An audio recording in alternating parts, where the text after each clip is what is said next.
Hi, everyone. So, we're all pretty familiar with what a visual aid is and how important they are in a presentation. But what's even more important is knowing how to effectively and properly use them. Roberts discusses in User of Visual Aids that research in sensory reception has repeatedly shown that material that is seen is remembered 55% better than material that is only heard. So it is very important that we utilize and understand how to use visual aids to our advantage. So first we have objects and models. Now, bringing the object of your speech to class can be an excellent way to clarify your ideas and sort of give them a dramatic impact. So think about bringing in a car. If it's obviously you can't bring in an actual car too big or too small, bring in a model, or you could bring in, say, ski equipment if you're trying to show how to choose the right ski equipment in your speech. Next, we could use photographs and drawings. Now, the main thing is you don't want them to be too small. You want them to be large enough so that the audience can see them, and you want to avoid at all costs passing them around because that would divert the attention away from your speech. Next, we have graphs. Now, audiences do often sometimes have trouble grasping a complex series of numbers, and you could ease their difficulty by using graphs to show statistical trends and patterns. You could use these through line graphs, pie charts, and bar charts, but you don't want to exceed 7 or 8 items on each of these. If you want to use a chart, charts are particularly useful for summarizing large blocks of information because sometimes there are too many categories to be conveyed in, say, a pie graph. Next, we have video. Now, video is the best way to explain things by showing them in action, but you want to make sure that they're not bad quality, that they're in high resolution, and that they're not too short or too long, and that they flow smoothly with your presentation. Lastly, we have the speaker. Sometimes you could use your own body as a visual aid to show a demonstration and keep the audience involved. But these demonstrations do take a lot of practicing and coordination because you always want to maintain eye contact and you want to make sure that it is not too long of a demonstration or long process. If it is a long process, you might want to use the technique of television chefs or cooking shows where they demonstrate how to make the dish, but then have a second already finished one to show the audience.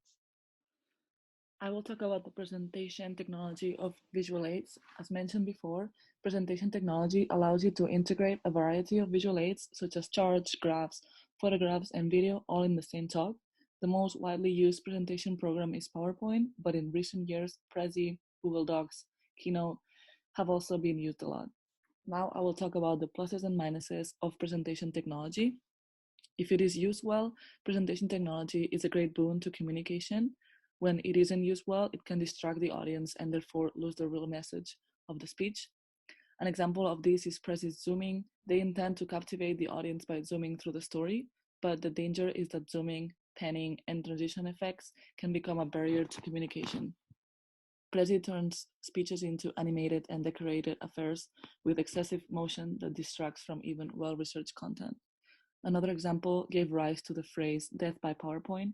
In this case, the speaker poorly designs one slide after another, virtually reading the speech to the audience as the words appear on the screen. The speech becomes really boring, and again, the message is lost. Lastly, I will talk about planning to use presentation technology. If you want to employ presentation technology effectively, you need to have a clear idea of exactly why, how, and when to use it. You need to choose which aspects of your speech to illustrate, which requires careful planning. The first step is deciding where you can use PowerPoint, Keynote, or some other program to your greatest advantage. Rather than using slides to illustrate every thought, look for spots where they will enhance and make clearer your message.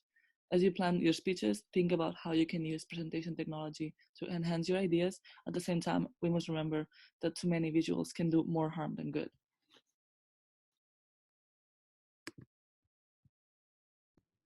Here are some guidelines for the perfect visual aids. As said previously, preparation is key. By preparing in advance, you can make sure transitions are smooth so you aren't fumbling with the visual aid during your presentation. This is an example of the perfect slide. Overall, it's quite simple. There's a picture that helps the audience to grasp what the skeletal system looks like, and 3 simple yet important bullet points. To keep the slide as simple as possible, try to limit the text.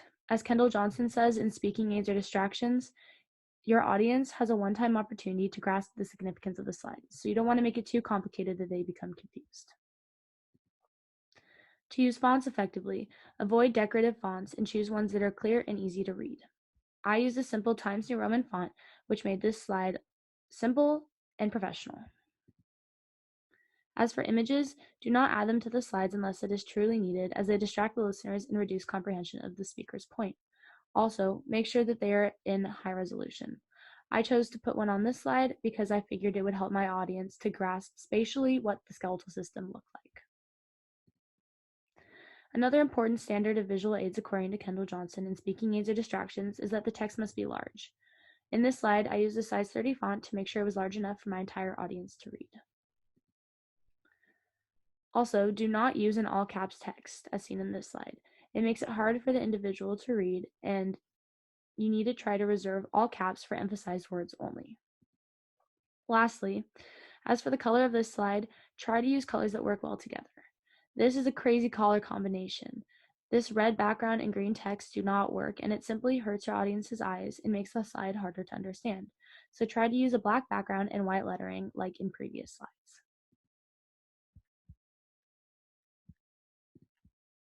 Guidelines for presenting visual aids. Display visual aids where they can be seen. If you're displaying a model or an object, make sure it is placed where it can be easily seen by everyone in the room. Make sure you don't obstruct the view and use a pointer if necessary to avoid casting a shadow on PowerPoint. Avoid passing out visual aids. Passing out visual aids will cast attention away from your presentation and create a distraction. When you pass out visual aids, at least 3 people will be paying more attention to the aid than to you: the person who just had it, the person who has it, and the person waiting to have it.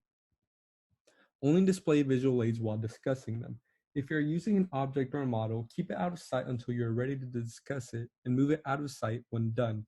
When using PowerPoint, you can bring the audience attention back to you by adding blank slides as needed to indicate a break. Explain visual aids clearly and effectively.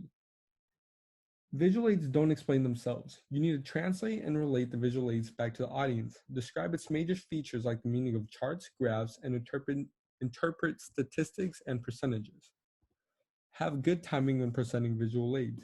According to the article Developing Visual Aids to Enhance Presentations, you want to keep the aids as simple as possible. They state the faster the audience can identify the concept illustrated in the visual, the sooner they can turn the attention back to the presenter. Make sure to speak to the audience, not to your visual aid. It is good to periodically glance at your aid, but if you keep your eyes fixed on the aid, you may lose your audience. Practice beforehand with your visual aid. Go through the speech multiple times, rehearsing how you will show the audience your aids and the gestures you will make, as well as the timing of each move. Following all these steps and guidelines on how to correctly use the visual aids will help you enhance your presentation skills and allow you to become a better public speaker.